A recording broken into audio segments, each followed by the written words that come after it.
cyberpunks and retro nerds, it's Tommy the Hammer kicking it with the dreaded Dean. Hey, what's going on, Internet? And Johnny Rocket. What up, yo? We're kicking it on a Saturday night. Per the usual, we're going to be checking out another movie.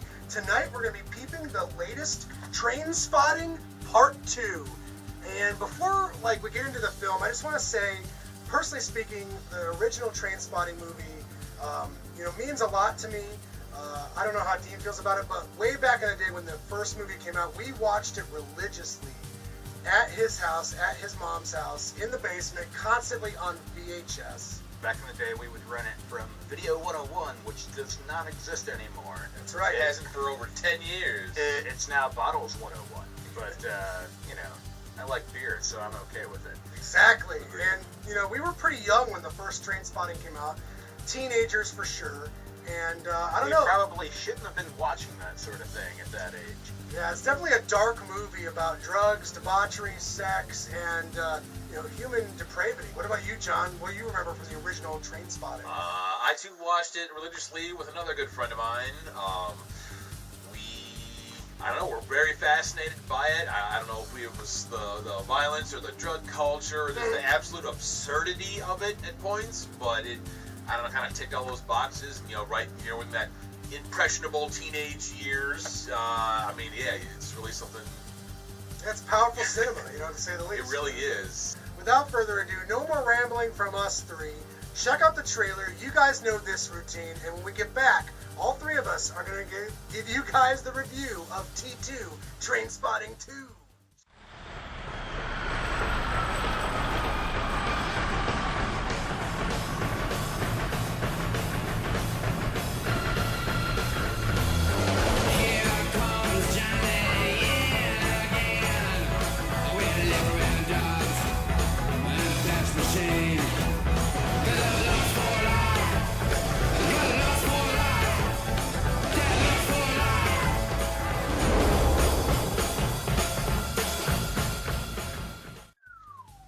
So, gents, you just got done watching Trainspotting 2.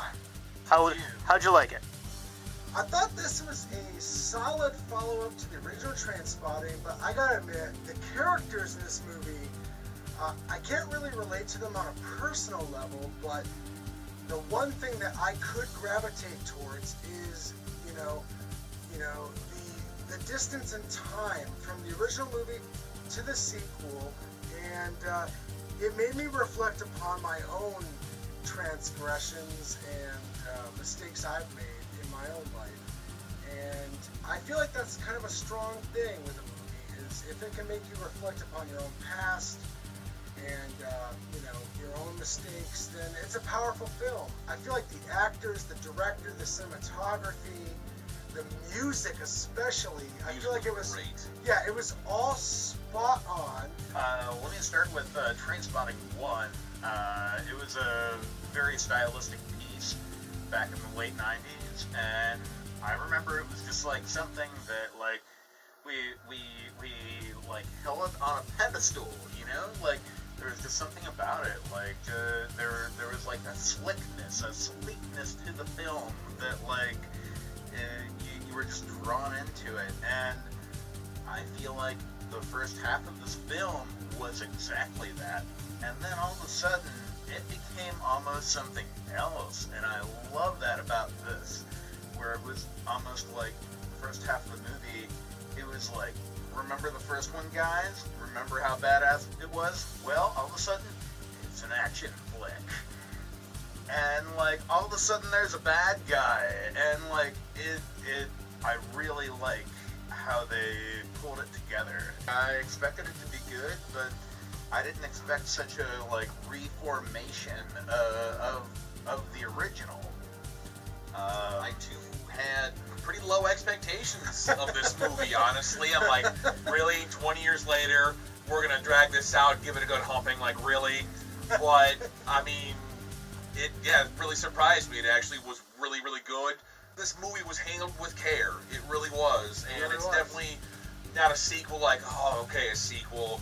No, it's actually really good and very much worth looking into. If you like the first one, you will not be disappointed with this movie. I feel like it's powerful. It's a powerful piece of art. And as we were watching it, I was mentioning to the guys that they don't make movies like this anymore. Like Oliver Stone, and like, yeah, nowadays we've got Tarantino, and he's still keeping it real. But for the most part, most people, they don't make personal, down and gritty movies like this anymore. They just don't. They don't sell seats at the box office. They don't sell, record numbers in terms of like what was successful at the box office over the weekend. And so films like Trainspotting 2, they're kind of, lost between the cracks. If I was going to give it a star count, I would totally give Trainspotting 2 a solid 6.5. Only a 6.5. I'm a little surprised by that, actually. I mean, the first movie is revolutionary, in my opinion. I mean, I would probably give the first one a 9 or a 9.5. I was just thinking the same thing. No, the first one, yes, definitely. I don't know, like, Trainspotting 2. I think this movie popped up at the right time. It's a bummer that someone that wanted to see it in the theater missed it. Like, I don't even know how I missed it. It's like, it was out, it was not out. Kind of a bummer. Point being, like, I wanted to see it in the theater. Didn't get to, but now that I'm seeing it, I'm gonna give it a solid 9. I feel like it's a film made in an era. It's Trainspotting made in the Trump era, and it's a weird era to have this, the drug addictions, the heroin addictions. Would you recommend somebody watch this if they had not seen the first one? Or is the first one required watching before? Okay, can we step back a little bit because I feel like we're a little close here. You're I fine. feel like we got okay. You're fine. And I love that. I love that question, and I gotta say, I feel like watching the first movie is actually requisite with the second movie. I feel like you might not give a shit about the new character or No. about the characters right now. No, I actually like know that. them back then. It's necessary to see the first movie to appreciate the second movie. So like when I dial it back in terms of a star count, I feel like So you're giving it like, I'm sorry, I didn't mean to cut in front of you. not at all. But like you're saying like I'm dialing it back because like a standalone movie, like you're giving it 6.5. yeah, exactly. Okay, makes a little more sense. Adam,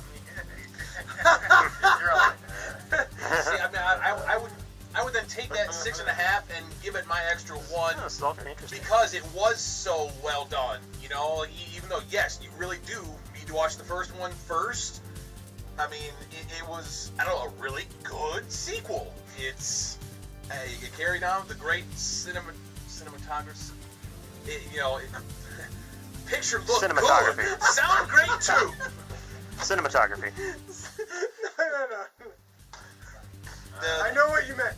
So yeah, it just the cinematography coupled with the soundtrack, all the actors back and hitting their roles again, like wow, really well all around. The acting Firing is on great all too. cylinders. Yeah, it really is. So that's why I bump your 6.5 to that 7.5.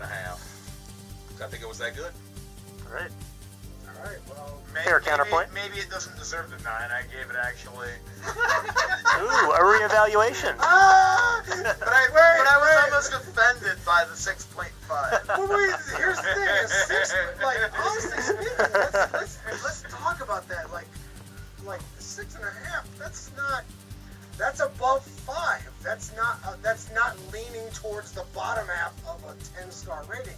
That's leaning towards the top half of it. Check out Trainspotting 2. It's an adequate follow-up to an excellent party movie from the 1990s. And I hope this review has been informative to you guys. Until the next time, tune in. Tommy the Hammer